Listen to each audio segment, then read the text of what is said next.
kita Nabi Muhammad sallallahu alaihi wasallam, kepada keluarganya, kepada sahabatnya, serta kepada umatnya yang senantiasa istiqomah menjalankan segala perintah. Jemaah salat subuh yang dirahmati Allah, insyaallah pada kesempatan kultum pagi ini saya akan bahas mengenai tentang Al-Quran. Al-Quran ini sangat luar biasa, dan bulan ini, di bulan Ramadan ini, sesuai dengan ayat yang saya bacakan tadi, yaitu surat Al-Baqarah ayat 185, Syahrul Ramadan unzila fihi Al-Quran. Di bulan Ramadan ini diturunkannya Al-Quran, hudan linnas, petunjuk buat manusia, wa bayyinatin minal huda, dan penjelasan mengenai petunjuk. Jadi dalam Al-Quran ini ada penjelasan mengenai petunjuk buat kehidupan manusia, wal furqan, dan pembeda antara hak dan batil. Jadi sudah jelas dalam Al-Quran ini, sudah lengkap petunjuk buat manusia agar selamat, manusia dunia dan akhirat harus pakai Al-Quran. Di sini saya dari kitab Tanbihul Ghafilin saya bacakan saja ini. Mudah-mudahan tentang keutamaan Al-Quran ini bisa memberikan semangat buat kita agar kita lebih semangat membaca Al-Quran di dalam bulan suci Ramadan ini. Al-Faqih menuturkan dari Muhammad bin Al-Fadl, dari Muhammad bin Ja'far, dari Ibrahim bin Yusuf. Ia berkata, Al-Quran itu dapat memberi syafaat dan akan diterima syafaatnya, serta penuntun yang sangat terpercaya. Barang siapa yang menjadikan Al-Quran sebagai panutan, maka akan dibawa ke surga. Dan barang siapa yang meninggalkan Al-Quran, maka ia akan diseret ke neraka. Maksudnya, orang yang membaca dan mengamalkannya nanti pada hari kiamat akan masuk ke dalam surga. Sedangkan orang yang tidak membaca dan tidak mengamalkannya, maka ia akan masuk ke dalam neraka. Jadi Al-Quran ini jangan sampai kita biarkan, jangan sampai Al-Quran ini melaknat kita. Ini kita kalau sudah mengaku beriman kepada Allah Subhanahu wa Ta'ala, maka pedoman ini harus kita baca, harus kita amalkan. Itu Nabi menyebutkan Al-Quran itu akan mendatangi orang yang membacanya nanti pada hari kiamat, dan akan menjadi syafaat penolong buat kita. Sebab kalau kita meninggalkannya tidak mengamalkannya, maka akan diseret ke dalam neraka. Artinya tidak memperhatikan Al-Quran, tidak mempedulikan Al-Quran, mengabaikan Al-Quran. Ini dalam hadis tadi seperti itu. Dalam ayat lain juga sudah jelas, orang yang mengabaikan Al-Quran itu ancamannya sangat jelas. Itu di dalam surat Toha ayat 124, 125, 126. A'udzubillahi minasyaitonir rajim. Wa man a'rada 'an dzikri fa inna lahu ma'isyatan dhanka wa nahsyuruhu yaumal qiyamati a'ma. Wa man a'rada, dan barang siapa berpaling, an dzikri, dari Al-Quran, berpaling dari Al-Quran, fa inna lahu ma'isyatan dhanka, maka baginya kehidupan yang sempit. Jadi kalau orang yang meninggalkan Al-Quran itu sudah pasti sempit dadanya, sekalipun dia harta. Itu kata Allah. Jadi banyak orang hartanya itu melimpah, tetapi dia jauh dari agama, sudah pasti gelisah. Yang hebat itu orang banyak hartanya dipakai untuk beribadah kepada Allah Subhanahu wa Ta'ala, itu sudah sangat luar biasa beruntungnya orang itu. Tenang pasti hatinya. Nah, itu akan sempit dadanya, akan sempit dadanya. Wa nahsyuruhu yaumal qiyamah, yakni orang yang meninggalkan Al-Quran, tidak membaca, tidak mengamalkan. Wa nahsyuruhu yaumal qiyamati a'ma. Nanti pada hari kiamat Allah akan membangkitkannya dalam keadaan buta. Jangan sampai kita ini berani meninggalkan dunia diancaman dengan kesempitan hidup, di akhirat dibangkitkan dalam keadaan buta. Sekarang betapa nikmatnya kita punya mata, bisa melihat, bisa pergi ke masjid, ke pasar, kemana yang kita mau.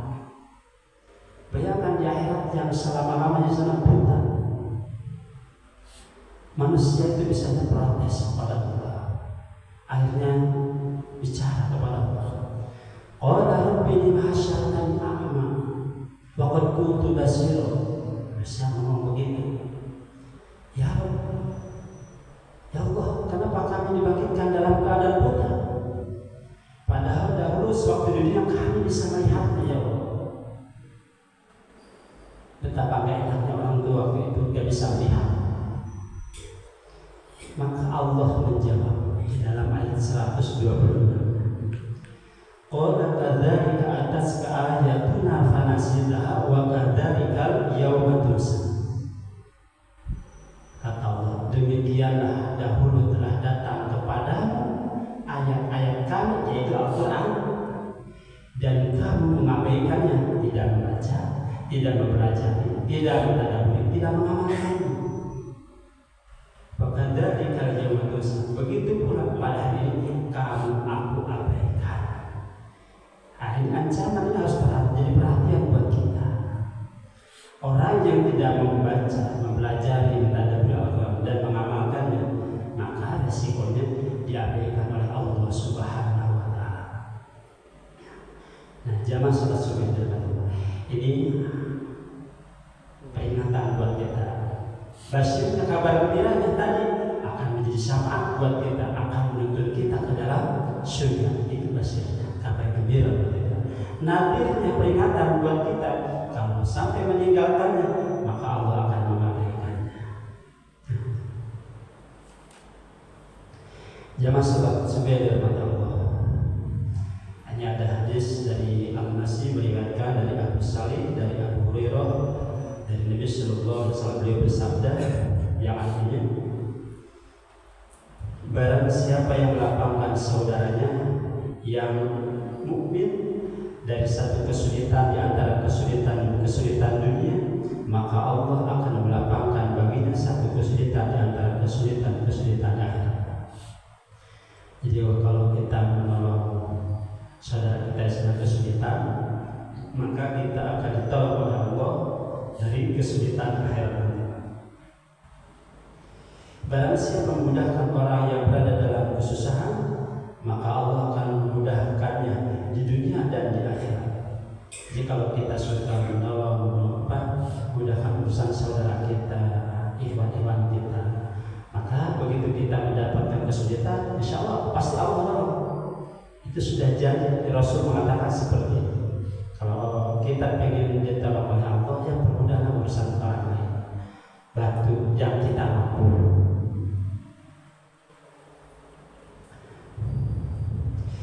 Barang siapa yang melewati jalan untuk mencari ilmu, maka Allah akan memudahkan baginya jalan ke surga. Ini kita datang ke sini tadi dalam rangka niat melaksanakan sholat subuh berjamaah, itu kewajiban. Ditambahkan terus niat tolabul ilmu. Dan sini kan duduk kita dalam rangka mencari ilmu, niatnya ditambah lagi itikaf, biar pahala berlipat ganda. Nawaitu an atakifa fi hadzal masjid sunnatan lillahi ta'ala, agar kita ini pulang dari sini mendapatkan pahala yang banyak, mendapatkan ampunan Allah. Nah ini kita ada di sini dalam rangkanya thalabul ilmi, maka tadi saya sebutkan akan memudahkan bagi jalan ke surga, sama dengan jalan ke surga. Majelis adalah majelis taman-taman surga, itu taman surga. Kata Nabi, kalau ingin melihat orang ahli surga, lihat aja yang ada di majelis ilmu. Jadi kita bersyukur di warga Masjid Al-Furqan, lingkungan sini Al-Furqan, ketua DKM dan pengurus yang lain menyediakan fasilitas tempat dan tiap hari taklim ada. Bukan bulan Ramadan saja di Al-Furqan, alhamdulillah. Hari-hari biasa pun tiap hari ada. Tiap pada subuh, belum malam Rabunya, belum malam Jumatnya, belum malam yang lain. Mudah-mudahan ini jadi amal pengurus Masjid Al-Furqan. Nah ini tinggal kita maunya, tinggal mau nggak kita datang. Barang siapa kita menuntut ilmu keluar, man kharaja fi talabil ilmi fahuwa fi sabilillah. Barang siapa yang keluar untuk ilmu, maka dia sama dengan jihad fisabilillah. Hatta yang jihad sampai dia kembali ke rumah. Berarti kalau kita sedang jihad fisabilillah, kalau di perjalanan kita meninggal, kita sedang dalam jihad fisabilillah, insya Allah syahid. Cuma beda dengan syahidnya perang, tetap harus dimandikan. Kalau syahid perang kan udah bisa dimandikan langsung di Ustadz sholat yang berdoa. Jadi ini mencari ilmu ini adalah jalan menuju surga. Dan tidaklah berkumpul suatu kaum di salah satu rumah Allah dengan membaca kitab Allah yaitu Al-Quran dan mengkajinya, melainkan ketentraman akan turun kepada mereka. Rahmat akan menyelimuti mereka, malaikat mengelilingi mereka, dan Allah menyebut-nyebut mereka kepada makhluk yang berada di langit. Nah, jadi orang yang mengkaji Al-Quran di sini akan diselimuti oleh rahmat Allah. Dalam hadis lain disebutkan malaikat itu melebarkan sayapnya menaungi orang-orang yang ada di majelis ini. Kalau ayamnya punya anaknya banyak, itu kalau menutupi anaknya itu kan dibuka sayapnya. Seperti itulah malaikat menaungi kita. Dan Allah memuji-muji orang yang sedang menuntut ilmu. Allah memuji-mujinya kepada makhluk yang ada di langit. Pertama ke malaikat Jibril. Setelah malaikat sampaikan ke malaikat Jibril, Allah menyebutkan, Allah mencintai Jibril. Sampaikan ke orang malaikat yang lain bahwa Allah mencintai pula. Nah, akhirnya malaikat yang mencintai si fulan yang sedang menuntut ilmu, yang sedang berpikir mengkaji Al-Quran. Ini keutamaan Al-Quran. Yazid bin Abu Habib meriwayatkan dari Nabi Sallallahu Alaihi Wasallam, dia bersabda, "Man istadhara Al-Quran haffaqallahu tabaraka wa ta'ala an abawahil a'daba wa in kana kafirain."